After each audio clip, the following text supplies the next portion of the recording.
Look, she was the worst Secretary of State in the history of the United States. But you used to donate, I mean, you gave a lot of money to her over the years. Because I was a businessman. I guess I still am.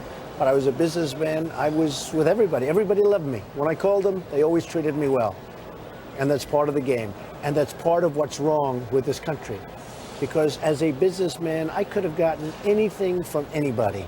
And that is part of the problem. Lobbyists, donors, special interests. Is that why you were donating money to the people you donated? Because you donated to Democrats.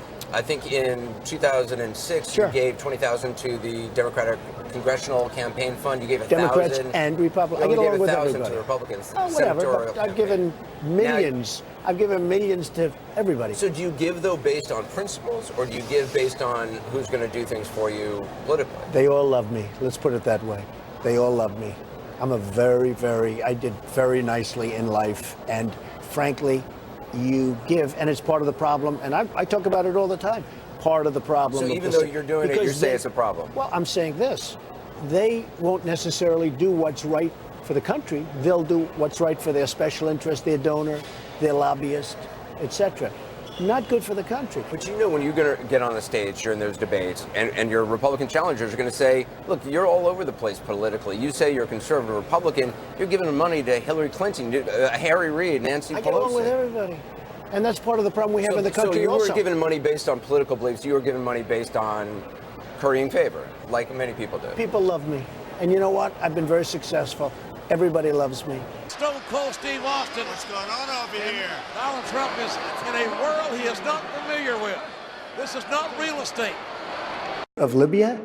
I never discussed that subject. I was in favor of Libya. We would be so much better off if Gaddafi were in charge right now. If these politicians went to the beach and didn't do a thing, and we had Saddam Hussein, and if we had Gaddafi in charge, instead of having terrorism all over the place, would be, at least they killed terrorists, all right? And I'm not saying they were good because they were bad. They were really bad. But we don't know what we're getting. You look at Libya right now. ISIS, as we speak, is taking over their oil. As we speak, it's a total mess. We would have been better off if the politicians took a day off instead of going into war. Gaddafi in Libya is killing thousands of people. Nobody knows how bad it is.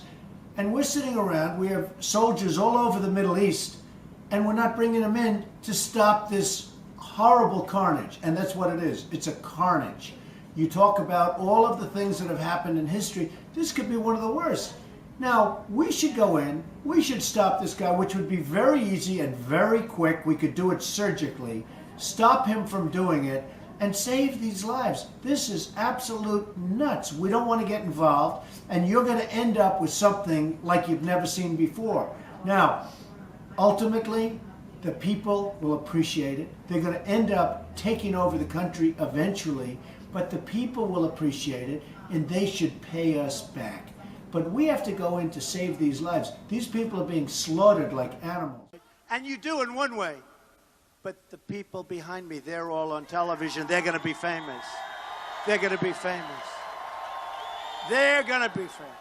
And by the way, speaking of that, wasn't it terrible when the father of the animal that killed the wonderful people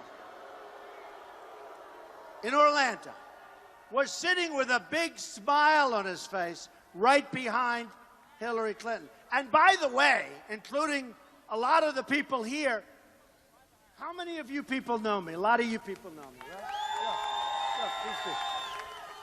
When you get those seats, you sort of know the campaign. So when she said, well, we didn't know, he knew, they knew. Now we want to point out, speaking of the people behind him, that a guy sitting behind Donald Trump in the blue blazer there is former Congressman Mark Foley. Now, Foley, you'll remember, resigned 10 years ago, dogged by allegations that he sent sexually explicit emails and messages to teenage boys who were working as congressional pages.